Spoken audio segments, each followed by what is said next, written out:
নামানোর আগেই কিন্তু এই মাছের রেসিপি টেস্ট করতে গিয়েই শেষ হয়ে যাবে। এতটা বেশি টেস্টি হয় এই মাছের রেসিপিটা। অন্তত একবার আপনারা এই মাছের রেসিপিটা বাড়িতে তৈরি করবেন।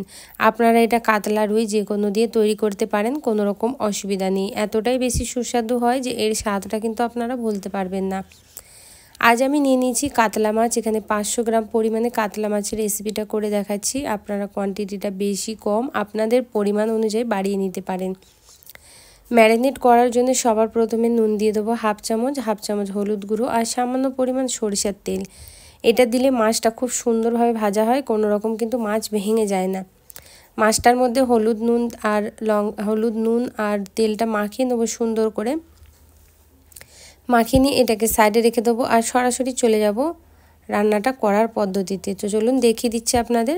তো দেখুন বন্ধুরা, এখানে একটা কড়াই গরম করে নিয়েছি আর কড়াইয়ের মধ্যে যখন খুব ভালো করে গরম হয়ে যাবে দিয়ে দিতে হবে সরষের তেল। আজকে রান্নাটা আমি সরষের তেলে করছি, আপনারা চাইলে রিফাইন তেলেও করতে পারেন। তেলটা কিন্তু খুব ভালোভাবে যতক্ষণ না গরম হচ্ছে না ততক্ষণ মাছগুলো দেবেন না, নাহলে মাছ ভেঙে যাওয়ার ভয় থাকে আর লেগে যাওয়ার ভয় থাকে। তো তেলটা যখন দেখবেন সুন্দরভাবে গরম হয়ে গেছে, ধোঁয়া ধোঁয়া উঠছে, তখন এর মধ্যে এক এক করে আপনাদের মাছগুলো সব দিয়ে দিতে হবে। মাছগুলো দিয়ে যখন দেখবেন একদিক থেকে হয়ে গেছে, মাছগুলোকে উল্টে পাল্টে ভেজে নিতে হবে। খুব বেশি লালচে বা কড়কড়ে করার কোনো দরকার নেই। নর্মালি হালকা লাল হয়ে গেলে উল্টিয়ে দেবেন। অপর দিকটাও ঠিক ওই টাইমটা পর্যন্তই আপনাদেরকে ভালো করে ভেজে নিতে হবে।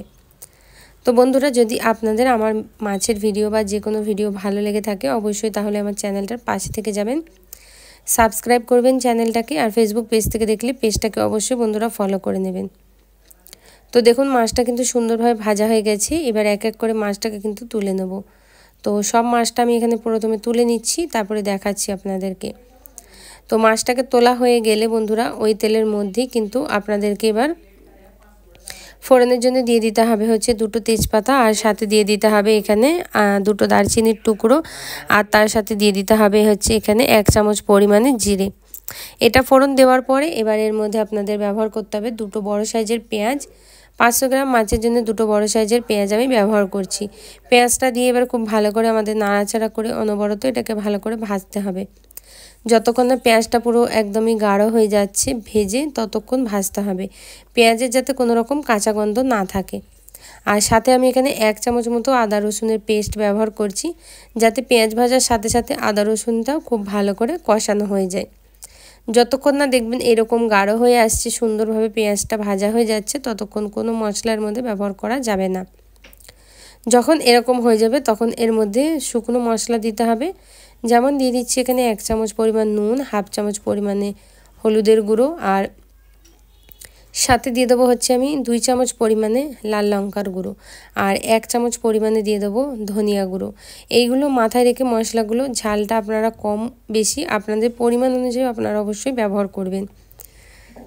দিয়ে এগুলোকে খুব ভালো করে এবার আমাদেরকে মিশিয়ে নিতে হবে। মিশিয়ে এটাকে হালকা গ্যাসে ভাজা করতে হবে, হালকা 1 থেকে 2 মিনিট মতো সুন্দর করে এটা ভাজা করে নেবেন। প্রথমে যখন দেখবেন যে পেঁয়াজের সাথে মশলাটা সুন্দরভাবে মিশিয়ে হয়ে গেছে, তখন দিয়ে দিতে হবে এর মধ্যে পোস্ত বাটা। যে পোস্তটা আমি প্রথমে দেখিয়েছিলাম থাম্বনেলে, সেই পোস্ত বাটাটা এখন এর মধ্যে ব্যবহার করতে হবে।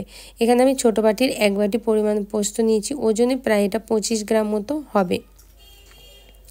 তো পোস্ত বাটাটার পরিমাণও আপনারা একটু কম বেশি করে বাড়িয়ে অ্যাডজাস্ট করে আপনারা নিতে পারেন।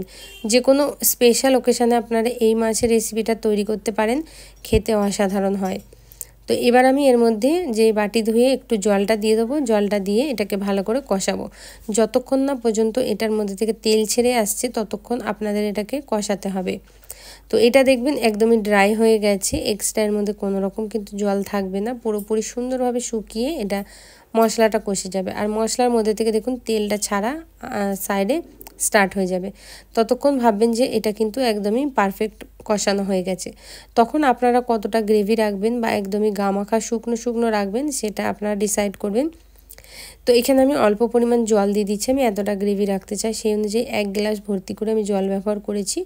জলটা দেওয়ার পরে এবার আমাদেরকে এর মধ্যে যে মাছগুলো ভেজে রেখেছিলাম সেই মাছগুলো এক এক করে আমাদেরকে দিয়ে দিতে হবে। আর দিয়ে এটাকে ঢাকা চাপা দিয়ে প্রায় 5 থেকে 7 মিনিট লো ফ্লেমে রেখে দিতে হবে ফোটার জন্যে, যাতে মাছটা সুন্দর করে ঝোলটা অ্যাবজর্ব করে নেয়। বন্ধুরা যদি এতক্ষণ ভিডিওটা দেখে থাকেন আপনাদেরকে অসংখ্য অসংখ্য ধন্যবাদ। আর আমার চ্যানেলে যদি কেউ নতুন বন্ধু এসে থাকেন প্লিজ আমার চ্যানেলটা সাবস্ক্রাইব করবেন আর ফেসবুকের পেজটাকে আপনারা ফলো করে নেবেন অবশ্যই। ওখানে নতুন নতুন আপডেট আমি দিই, সেটা আপনারা ওখানে গিয়ে দেখতে পারবেন। তো বন্ধুরা আর কোন জায়গা থেকে আপনারা দেখছেন অবশ্যই জানাবেন। আমার অনেক বন্ধুরা কিন্তু জানায়, আমার খুবই ভালো লাগে। তো দেখুন এখানে মাছটা কিন্তু প্রায় 7 মিনিট ফোটানোর পরে একদমই পারফেক্টভাবে কিন্তু তৈরি হয়ে গেছে। ওপর দিক থেকে যখন দেখবেন তেলটা একদমই আলাদা হয়ে গেছে তখন ভাববেন পারফেক্ট মাছটা আমাদের রেসিপি তৈরি হয়ে গেছে। লাস্টে এটার স্বাদ বাড়াবার জন্য আমি দিয়ে দেবো হচ্ছে একদমই 1 পিঞ্চ মতো গরম মশলার গুঁড়ো।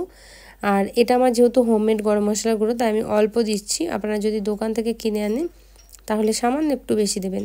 সাথে দিয়ে দেবো ওই চামচেরই একদমই ছোট্ট চামচের 1 চামচ পরিমাণে ঘি। ঘিটা দিলে এটা টেস্ট কিন্তু একটু শাহি আসে আর খুবই ভালো লাগে। এর স্বাদটাকে আরও দ্বিগুণ করার জন্য একদম সামান্য পরিমাণে দিয়ে দেবো ধনিয়া পাতা। ধনিয়া পাতা কুচিটাকে দিয়ে একটু নাড়িয়ে চাড়িয়ে গ্যাসের ফ্লেমটা অফ করে দেবো আর সরাসরি এটাকে সার্ভ করে দেবো। গরম গরম ভাত, রুটি, পোলাও, নান, পরোটা সব কিছুর সাথে কিন্তু আপনারা এই মাছের রেসিপিটা খেতে পারবেন। আপনারা যদি কোনোদিন না বানিয়ে থাকেন অবশ্যই বানাবেন আর আমার কমেন্টে জানাবেন। ভালো থাকবেন, সুস্থ